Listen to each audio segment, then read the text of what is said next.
nandiyan pa rin yung impeachment. May mga willing and supportive na congressmen in particular, pero mas mahirap na ngayon mag-impeach ng isang opisyal kasi nga ang taas ng requirement sinet ng Supreme Court. Hindi na ganun kadali. Pangalawa, yung political environment nga, iba na ngayon eh.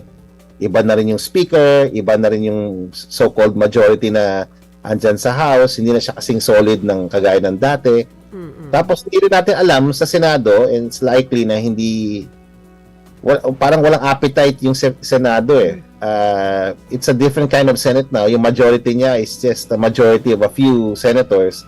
Yung minority is a large minority, 9 members. So any shift, any political turbulence or noise can shift yung majority na yan eh. And the issue of VP Sara's impeachment is a sensitive issue for many of senators. So baka it's so much harder now to pass to push impeachment. Yun lang sinasabi ko. It's possible, but in my view, it's right now, given the math, the alignments, it's not probable. Yeah, so Prof, given yung mga factors na sinabi nyo, yung appetite sa Senado, not really there, iba na yung leadership sa House, etc. No? Sa tingin po ninyo, ay dapat pa bang ituloy itong mga impeachment na ito or better na lang to focus on more pressing concerns po?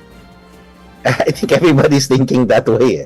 But you can't stop it. If somebody files, there's a process for there's a process, okay, that has to be followed, and in both cases, it's I mean, in the case of the Marcos administration, President Marcos impeachment, mukhang there is a stronger majority in place against it.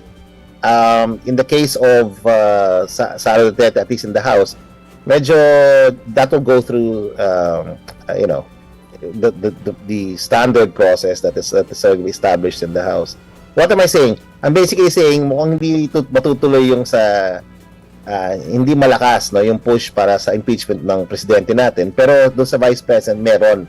Now, we don't know kung papasa sa House yan given all the procedural requirements needed. And even if it passes the House, hindi natin alam kung the Senate will take it up, no? Or will have the majorities to push an impeachment forward.